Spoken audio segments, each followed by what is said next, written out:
What is up, friends? South Park just aired its Vaccination Special, and oh boy, there is a lot to talk about, so let's just jump right into it. Spoilers ahead for the special, obviously. So because of the current pandemic situation, South Park has forgone its regular season to produce a series of specials, or at least 2 specials so far. Back in October, we got the Pandemic Special, and now the Vaccination Special, which are basically double-length episodes. I was expecting them to come out a tad bit more frequently than the 5 months between these two, but I do personally really like the format. I said this about the last special, but these episodes don't feel nearly as overstuffed as your typical South Park season premiere. The double-length runtime gives them room to breathe and fit a lot of the world's current events into the story more naturally. This special actually starts with a different opening content warning, which is still poking fun at content warnings in general. This one parodies the ones you find on Disney Plus or in front of old Looney Tunes episodes now, which, feels very South Park to parody this. Overall, I do think I found the Pandemic Special to be a bit funnier than the Vaccination Special, but the Vaccination Special left us in a very interesting place for the show. What I liked most about this special is that it was very focused on the kids. While I do love the character, South Park has been very fixated on Randy in the last few seasons, so it's always nice when we get a kid-centric story. In fact, Randy wasn't in this at all until one shot at the very end of the episode, but overall this felt more like a classic kid adventure than anything from the Tegrity Farm seasons.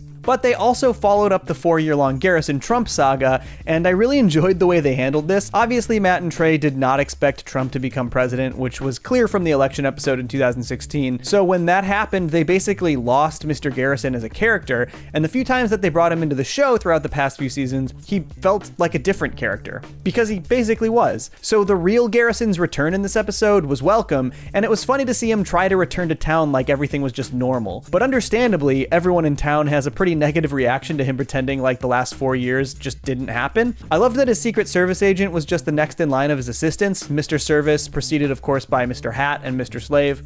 Oh, and Mr. Twig. Forgot about Mr. Twig. The main things that were satirized in this episode were the vaccination rollout and QAnon, and the two stories ultimately blended together pretty effectively. I enjoyed the ways they portrayed the Walgreens and vaccine appointments as a club that was impossible to get into, and though it had little impact on the episode, portraying the older vaccinated folks like rebellious teens was a nice touch. It was funny. But I particularly enjoyed the QAnon stuff, which portrayed how absolutely batshit insane these conspiracies can be. The way they thought that Garrison was giving them a signal when he was just telling them to go to hell was hilarious. Though I have to admit I got a huge laugh out of the Whale on the Moon newspaper clip on the conspiracy board, which we know is actually canon in South Park. Honestly, the sad thing about this though is that QAnon followers will probably take this joke as a sign that Matt and Trey are confirming that all of this bullshit is true and that they support QAnon. Although according to this episode, they are also part of the Hollywood elite, so I don't know. What I liked most about the kids' adventure in this episode is how it actually challenged them as characters. Cartman and Kenny's prank makes their teacher quit, which paves the way for Garrison's return to the classroom, which nobody wants. So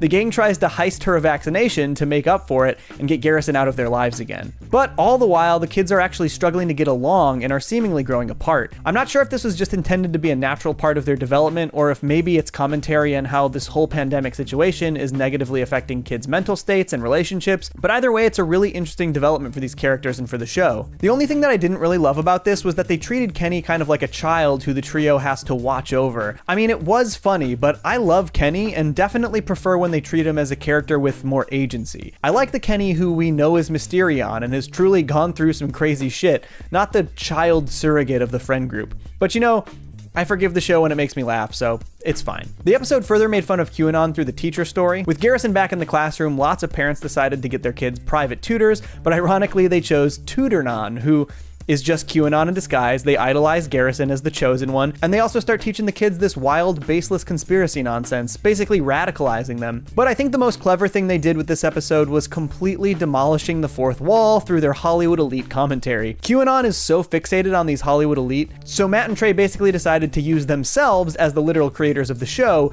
as the representation of those powerful elite within the series, but not as literal people in the world of South Park, as the actual animators who make the show and can change whatever they want in the world. This was such a clever way to wrap up the ridiculous QAnon conspiracy story by basically confirming an absolutely ridiculous conspiracy in universe and then using that to shape the show moving forward. And I think this actually might be an exciting development for the show. Basically, Garrison bargains with the animators of South Park who turn Mr. Service back into Mr. Hat and then manifest enough vaccines for the entire town. They use this fourth wall breaking QAnon conspiracy angle to magically shape South Park, allowing allowing it to free itself a little bit from the commentary on current events. They sort of restored things back to the status quo a little bit. Garrison has been accepted by the town, and they magically removed the pandemic through the fourth wall breaking magic. I'm really eager to see how this pans out for the future of the show, and whether or not we'll be seeing more specials, or if we should expect them to return for the episodic format later in the year. Personally, I'm kind of hoping for more specials. But while the show did return a lot of things back to the status quo, there was a decidedly major aspect that was left up in the air at the end of the episode. Cartman, Stan, and Kyle basically broke up their friend group and treated their friendship with Kenny like shared custody, basically. So this is another really interesting aspect to the ongoing story of the show. They sort of had the friends break up back in the episode You're Getting Older before bringing them all back together. But this is maybe the type of serialized storytelling I'd really like to see from the show.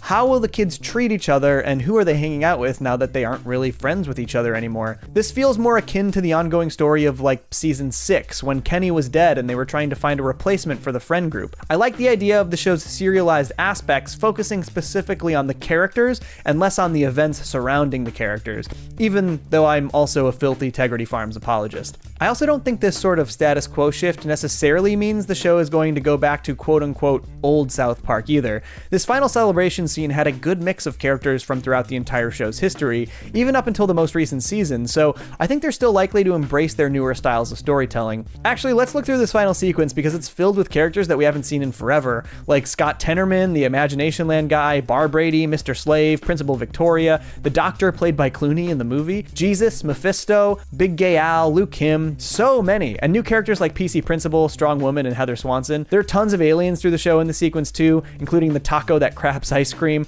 Santa, the douche and turd sandwich, Cthulhu, sexual harassment panda, Piglet, the Juzians, Al Gore, Kanye West, Barbra Streisand, so many characters. Fun celebration of the show as a whole. And of course they hint that they haven't given up on Tegrity Farms either, because why would they? They love how angry it makes you. And the episode ends with Garrison and Mr. Hat back in the classroom, just like the old days. This was a fun special, and I don't think I'm ready for them to go back to the episodic format. I would really love it if we saw 3 more specials throughout the year to make up season 24. Theoretically, since each season is 10 episodes, these 2 specials have fulfilled 4 episode slots since they're double length. Though I did think that these would probably come out like every 1 or 2 months after the first special, and I don't really think they can just keep going with this every 5 months production schedule. That's kind of loose. But what I do think I liked most about this special is what it could mean for the show moving forward. It's both reverted some aspects back to status quo while also shaking up character relationships in a major way. Obviously, the show could just revert the kids' friendship back in a single episode like they did with You're Getting Older and Asperger's, but I don't think that they would have ended this episode this way if they at least didn't have any idea of what kind of new stories they wanted to tell with this dynamic shift. Okay, this is kind of random, but after the 2 South Park games, I'm kind of always thinking about what a good theme for a future South Park game could be, if they ever wanted to make one, of course. And this one sort of made me think that a parody of a post-apocalyptic setting, but during the pandemic, could really work for a game. It might be in bad taste, but that's kind of South Park's forte, right? And some of these rundown settings, like the dilapidated Raisins restaurant, and also groups like QAnon and the Little Cuties, really felt like they'd fit into this kind of parody in a game setting. But maybe that's just wishful thinking. I get the sense that they're probably done with the video game thing, but I figured I'd put it into the universe because why not? But what did you think about the Vaccination Special? Did you think it was worth the wait? Did you like the ways it completely obliterated the fourth wall? Comment below and let me know. And if you like this video, comment, subscribe, all that, you know how it goes. Peace. Johnny to Cellos.